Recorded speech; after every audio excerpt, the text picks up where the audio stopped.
จากบ้านลาเมืองย้อนเฮาขาดสนเงินตามาตายเอาดาบหน้า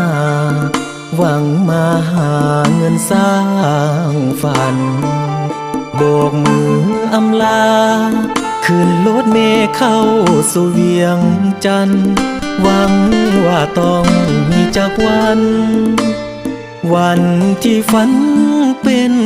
จริงทุ่มเททุกสิ่งด้วยใจตั้งมั่นศรัทธาสู้งานจนกายอ่อนล้า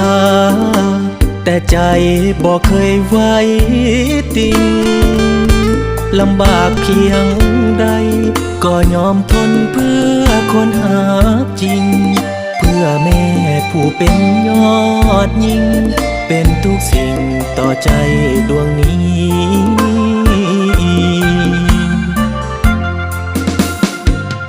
หน้าหนาวปีนี้ลูกบ่มีแม่อยู่ข้างกายหนาวกายก็พอทนได้แต่หนาวใจบ่ไหวอีหลีคิดฮอดบ้านเฮาเคยเอาเผือกเอามันมาจีอยู่ในเมืองมีแต่ไฟแสงสีบ่มีไฟให้ฟิงคือจังบ้านเฮาเหงาใจเหลือหลายบางวันก็มีน้ำตาเมื่อยามฝนย้อยลงมาอยู่เมืองฟ้าคิดฮอดบ้านเก่าคิดฮอดอีแม่ลูกอยากคืนเมื่อหาเจ้านอนนุ่นตากแม่คือเก่าให้ความเหงานี้ออกจากใจ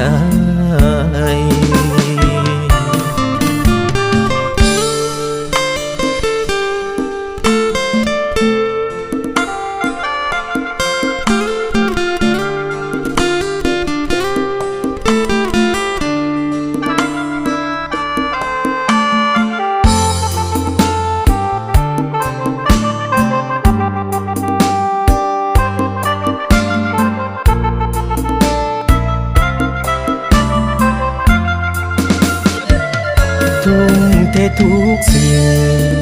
ด้วยใจตั้งมั่นศรัทธาสู้งานจนกายอ่อนล้าแต่ใจบอกเคยไว้ติงลำบากเพียงใดก็ยอมทนเพื่อคนหาจริงเพื่อแม่ผู้เป็นยอดยิ่งเป็นทุกสิ่งต่อใจดวงนี้